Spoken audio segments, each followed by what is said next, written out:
शिवलिंग आदि के जीर्णोद्धार की विधि। भगवान शंकर कहते हैं, स्कंद, जीर्ण आदि लिंगों के विधिवत उद्धार का प्रकार बता रहा हूं। जिसका चिन्ह मिट गया हो, जो टूट फूट गया हो, मैल आदि से स्थूल हो गया हो, वज्र से आहत हुआ हो, संपुटित बंद हो, फट गया हो, जिसका अंग भंग हो गया हो तथा जो इसी तरह के अन्य विकारों से ग्रस्त हो, ऐसे दूषित लिंगों की पिंडी तथा वृषभ का तत्काल त्याग कर देना चाहिए। जो शिवलिंग किसी के द्वारा चालित हो या स्वयं चालित हो, अन्य नीचा हो गया हो, विषम स्थान में स्थित हो, जहां दिग्मोह हो गया हो, जो किसी के द्वारा गिरा दिया गया हो अथवा जो मध्यस्थ होकर भी गिर गया हो, ऐसे लिंग की पुनः ठीक से स्थापना कर देनी चाहिए। परंतु यदि वो वर्ण रहित हो तभी ऐसा किया जा सकता है। यदि वो नदी के जल प्रवाह द्वारा वहां से अन्यत्र हटा दिया जाता हो तो उस स्थान से अन्यत्र भी शास्त्रीय विधि के अनुसार उसकी स्थापना की जा सकती है। जो शिवलिंग अच्छी तरह स्थित हो, सुदृढ़ हो, उसे विचलित करना या चलाना नहीं चाहिए। जो अस्थिर या अदृढ़ हो, उस शिवलिंग को यदि चालित करें तो उसकी शांति के लिए 1,000 आहुतियां दें तथा 100 आहुतियां देकर पुनः उसकी स्थापना करें। जीर्णता आदि दोषों से युक्त शिवलिंग भी यदि नित्य पूजा अर्चा आदि से युक्त हो तो उसे स्वस्थित रहने दें, चालित न करें। जीर्णोद्धार के लिए दक्षिण दिशा में एक मंडप बनावे, ईशान कोण में पश्चिम द्वार का एक फाटक लगा दें। द्वार पूजा आदि करके वेदी पर शिवजी की पूजा करें। इसके बाद मंत्रों का पूजन और तर्पण करके वास्तु देवता की पूर्ववत पूजा करें। तदनंतर बाहर जा दिशाओं में बलि दे। स्वयं आचमन करने के पश्चात गुरु ब्राह्मणों को भोजन करावे। तत्पश्चात भगवान शंकर को इस प्रकार विज्ञप्ति दे, शंभो, वो लिंग दोषयुक्त हो गया है, उसके उद्धार करने से शांति होगी, ऐसा आपका वचन है। अतः विधि पूर्वक इसका अनुष्ठान होने जा रहा है। शिव, इसके लिए आप मेरे भीतर स्थित होइए और अधिष्ठाता बनकर इस कार्य का संपादन कीजिए। देवेश्वर शिव को इस प्रकार विज्ञप्ति देकर मधु और घृत मिश्रित खीर एवं दुर्वा द्वारा मूल मंत्र से 108 आहुतियां देकर शांति होम का कार्य संपन्न करें। तदनंतर लिंग को स्नान कराकर वेदी पर इसकी पूजा करें। पूजन काल में ओम व्यापेकशराय शिवाय नमः इस मंत्र का उच्चारण करें। अंग पूजा तथा अंगन्यास मंत्र इस प्रकार है, ओम व्यापेकश्वराय हृदय नमः, ओम व्यापेकशराय शिरसे स्वाहा, ओम व्यापेकुश्वराय शिराय वषट्, व्यापेकशराय कवचाय हम, व्यापेकश्वराय नेत्राय स्नौषट्, ओम व्यापेकश्वराय अस्त्राय फट्। तत्पश्चात उस शिवलिंग के आश्रित रहने वाले भूत को अस्त्र मंत्र के उच्चारण पूर्वक सुनावे। यदि कोई भूत प्राणी यहाँ इस लिंग का आश्रय लेकर रहता है, वो भगवान शिव की आज्ञा से इस लिंग को त्याग कर जहां इच्छा हो वहां चला जाए। अब वहां विद्या तथा विद्वेश्वरों के साथ साक्षात भगवान शंभु निवास करेंगे। इसके बाद पाशुपत मंत्र से प्रत्येक भाग के लिए 1,000 आहुतियां देकर शांति जल से प्रोक्षण करें। फिर कुशों द्वारा स्पर्श करके उक्त मंत्र को जपें। तदनंतर विलोम क्रम से अर्घ देकर लिंग और पिंडिका में स्थित तत्वों, तत्वाधिपतियों और अष्टमूर्तीश्वरों का गुरु स्वर्ण पाश से विसर्जन करके वृषभ के कंधे पर स्थित रज्जु द्वारा उसे बांध कर ले जाए तथा जन समुदाय के साथ शिव नाम का कीर्तन करते हुए उस वृषभ नंदिकेश्वर को जल में डाल दे। फिर मंत्रज्ञ आचार्य पुष्टि के लिए 100 आहुतियां दें। दिक्पालों की तृप्ति तथा वास्तु शुद्धि के लिए भी 100 आहुतियों का होम करें। तत्पश्चात महापशुपत मंत्र से उस मंदिर में रक्षा की व्यवस्था करके गुरु वहां विधि पूर्वक दूसरे लिंग की स्थापना करें। असुरों, मुनियों, देवताओं तथा तत्ववेत्ताओं द्वारा स्थापित लिंग जीर्ण या भग्न हो गया हो तो भी विधि के अनुसार ही उसे चालित न करें। जीर्ण मंदिर के उद्धार में यही विधि काम में लानी चाहिए। मंत्रगणों का खंग में न्यास करके दूसरा मंदिर तैयार करवावें। यदि पहले की अपेक्षा मंदिर को संकुचित या छोटा कर दिया जाए तो कर्ता की मृत्यु होती है और विस्तार किया जाए तो धन का नाश होता है। अतः प्राचीन मंदिर के द्रव्य को लेकर या और कोई श्रेष्ठ द्रव्य लेकर पहले के मंदिर के बराबर ही उस स्थान पर नूतन मंदिर का निर्माण करना चाहिए। प्रासाद के लक्षण भगवान शंकर कहते हैं, ध्वजा में मयूर का चिन्ह धारण करने वाले स्कंद।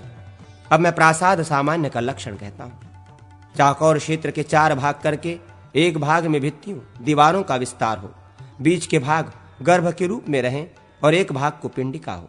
5 भाग वाले क्षेत्र के भीतरी भाग में तो पिंडिका हो, 1 भाग का विस्तार छिद्र, शून्य या खाली जगह के रूप में तथा 1 भाग का विस्तार दीवारों के उपयोग में लाया जाए।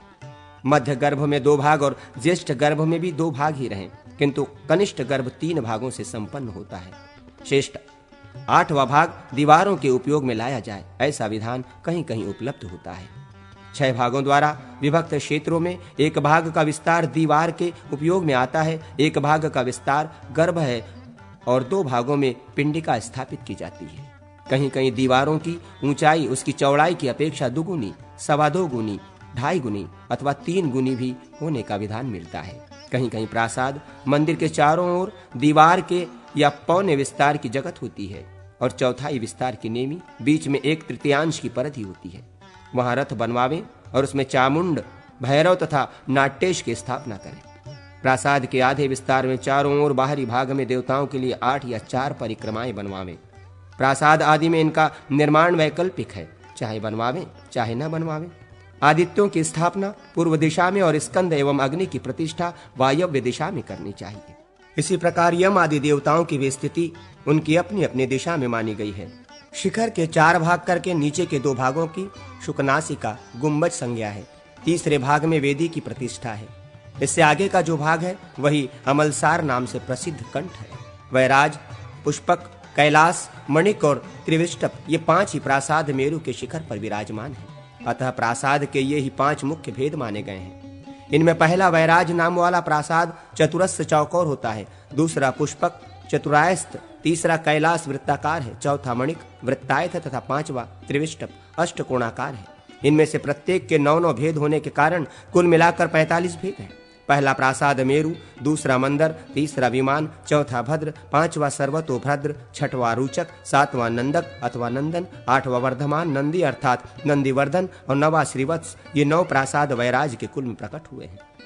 वल्लभी ग्रहराज, शालाग्रह, मंदिर, विशाल, चमस, ब्रह्म मंदिर, भुवन, प्रभव और शिविकावेश्व ये 9 प्रासाद पुष्पक से प्रकट हुए हैं। वलय, ददम्भी, पद्म, महापद्म, वर्धनी, उष्णीव, शंख, कलश और खवृक्ष ये 9 वृत्ताकार प्रासाद कैलाश कुल में उत्पन्न हुए हैं। गज, वृषभ, हंस, गुरुत्तमान, वृक्षनायक, भूषण, भूधर, श्रीजय तथा पृथ्वीधर ये 9 वृत्तायत प्रासाद मणिक नामक मुख्य प्रासाद से प्रकट हुए हैं। वज्र, चक्र, स्वस्तिक, वज्र स्वस्तिक अथवा वज्रहस्तक, चित्र, स्वस्तिक, खंग, गदा, श्रीकंठ और विजय ये 9 प्रासाद त्रिविष्टप से प्रकट हुए हैं। ये नगरों की भी संज्ञाएं हैं, यही लाट आदि की भी संज्ञाएं हैं। शिखर की जो ग्रीवा या कंठ है उसके आधे भाग के बराबर ऊंचा चूल चोटी हो, उसकी मोटाई कंठ के 1/3 के बराबर हो। वेदी के 10 भाग करके 5 भागों द्वारा स्कंद का विस्तार करना चाहिए। 3 भागों द्वारा कंठ और 4 भागों द्वारा उसका अंड या प्रचंड बनाना चाहिए। पूर्वादि दिशाओं में ही द्वार रखने चाहिए, कोणों में कदापि नहीं। पिंड का विस्तार कोण तक जाना चाहिए, मध्यम भाग तक उसकी समाप्ति हो, ऐसा विधान है। कहीं कहीं द्वारों की ऊंचाई गर्भ के 4थे या 5वें भाग से दूनी रखनी चाहिए, अथवा इन विषय को अन्य प्रकार से भी बताया जाता है। 160 अंगुल की ऊंचाई से लेकर 10-10 अंगुल घटाते हुए जो 4 द्वार बनते हैं वे उत्तम माने गए हैं। जैसे 160, 150, 140 और 130 अंगुल तक ऊंचे द्वार उत्तम कोटि में गिने जाते हैं। 120, 110 और 100 अंगुल ऊंचे द्वार मध्यम श्रेणी के अंतर्गत हैं तथा इससे कम 90, 80 और 70 अंगुल ऊंचे द्वार कनिष्ठ कोटि के बताए गए हैं।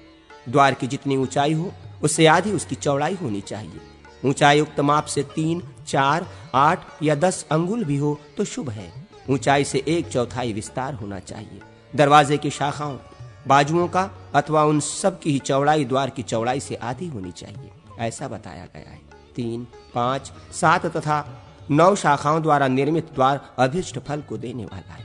नीचे की जो शाखा है उसके 1/4 भाग में 2 द्वारपालों की स्थापना करें। शेष शाखाओं को स्त्री पुरुषों के जोड़े की आकृतियों से विभूषित करें। द्वार के ठीक सामने खंभा पड़े तो स्तंभ वेद नामक दोष होता है, इससे गृह स्वामी को दास्ता प्राप्त होती है। वृक्ष से भेद हो तो ऐश्वर्य का नाश होता है, कुप से भेद हो तो भय की प्राप्ति होती है।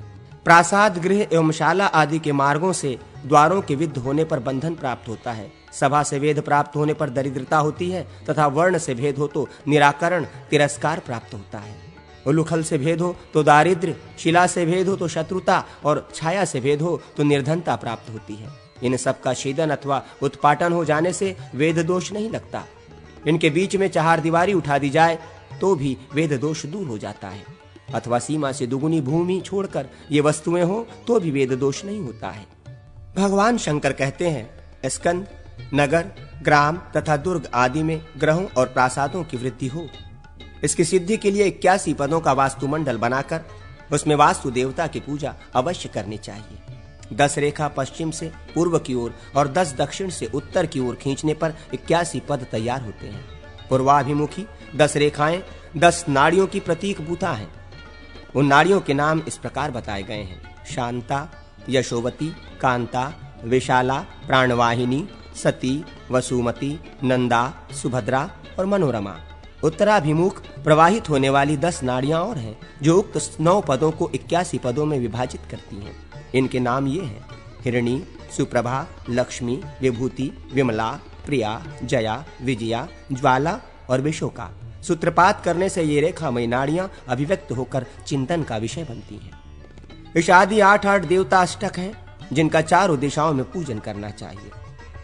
पूर्वादि 4 दिशाओं के पृथक पृथक अष्टक हैं: ईश, धन, पर्जन्य, जय, जयंत, शक्र, इंद्र, अर्क, आदित्य या सूर्य, सत्य, भ्रश और योम, आकाश। इन 8 देवताओं का वास्तुमंडल में पूर्व दिशा के पदों में पूजन करना चाहिए।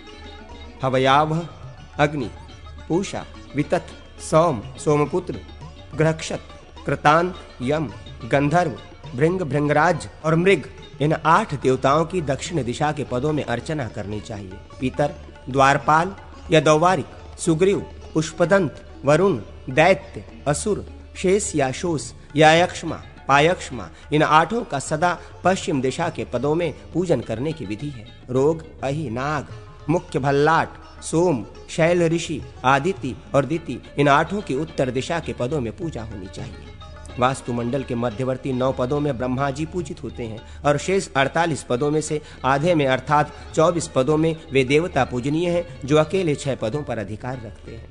ब्रह्मा जी के चारों ओर एक एक करके 4 देवता षटपदगामी हैं, जैसे पूर्व में मरीचि या अर्यमा, दक्षिण में विवस्वान, पश्चिम में मित्र देवता तथा उत्तर में पृथ्वीधर। ब्रह्मा जी तथा ईश के मध्यवर्ती कोष्ठकों में जो 2 पद हैं उनमें आपकी तथा नीचे वाले 2 पदों में आप वत्स की पूजा करें। इसके बाद 6 पदों में मरीचि का अर्चन करें। मरीचि और अग्नि के बीच में जो कोणवर्ती 2 पद हैं उसमें सविता की स्थिति है। उसमें निम्न भाग में 2 पदों में सावित्री तेज या सावित्री की, उसके नीचे 6 भागों में वसवान विद्यमान है। पितरों और ब्रह्मा जी के बीच के जो 2 पदों में विष्णु, इंदु स्थित हैं और नीचे के 2 पदों में इंद्रजय विद्यमान है, इनको पूजा करें। वरुण और ब्रह्मा के मध्यवर्ती 6 पदों में मित्र देवता का यजन करें। रोग तथा ब्रह्मा के बीच 2 पदों में रुद्र, रुद्रदास की पूजा करें और नीचे के 2 पदों में यक्ष्म की। फिर उत्तर के 6 पदों में धराधर, पृथ्वीधर का यजन करें। फिर मंडल के बाहर ईशानादि कोणों के क्रम से चरकी, स्कंद, बिंदिकार, विकिट, पूतना, जंभ, पापा, पाप राक्षसी तथा पिलिपिच्छया, पिलिपित इन बाल ग्रहों की पूजा करें। ये 81 पद वाले वास्तुचक्र का वर्णन हुआ।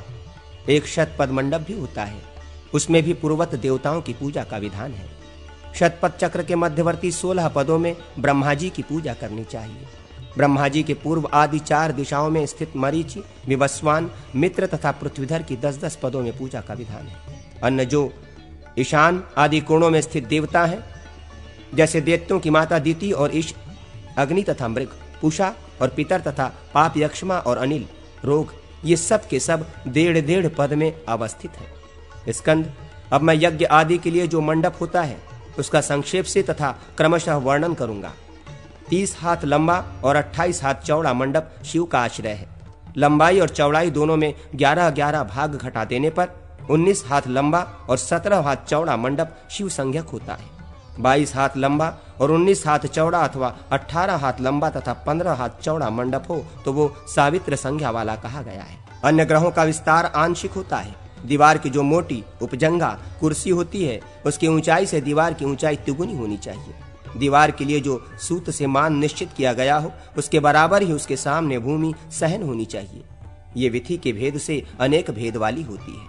भद्र नाम प्रासाद में विथिका के समान ही द्वार विधि होती है, केवल विथि का अग्रभाग द्वारविथि में नहीं होता है। श्रीजय नामक प्रासाद में जो द्वारविथि होती है उसमें विथि का पृष्ठभाग नहीं होता है। विथि के पार्श्व भागों को द्वारविथि में कम कर दिया जाए तो उससे उपलक्षित प्रासाद की भी भद्र संज्ञा ही होती है। गर्भ के विस्तार की ही भांति विथि का भी विस्तार होता है। कहीं कहीं उसके आधे या चौथाई भाग के बराबर भी होता है। विथि के आधे मान से उपविथि आदि का निर्माण करना चाहिए। वो 1, 2 या 3 पुरों से युक्त होता है। अब अन्य साधारण ग्रहों के विषय में बताया जाता है। ग्रह का वैसा स्वरूप हो तो वो सबकी समस्त कामनाओं को पूर्ण करने वाला होता है। वो क्रमशः 1, 2, 3, 4 और 8 शालाओं से युक्त होता है। एक शाले वाले को ग्रह की शाला दक्षिणमान में बनती है और उसका दरवाजा उत्तर की ओर होता है। यदि 2 शालाएं बनानी हो तो पश्चिम और पूर्व में बनवाएं। उनका द्वार आमने सामने पूर्व पश्चिम की ओर रखें। 4 शालाओं वाला ग्रह 4 द्वारों और अलिंदों से युक्त होने के कारण सर्वतोमुख होता है। वो ग्रह स्वामी के लिए कल्याणकारी होता है। पश्चिम दिशा की ओर 2 शालाएं हो तो उस द्विशाल ग्रह को यमसूर्य कहा गया है।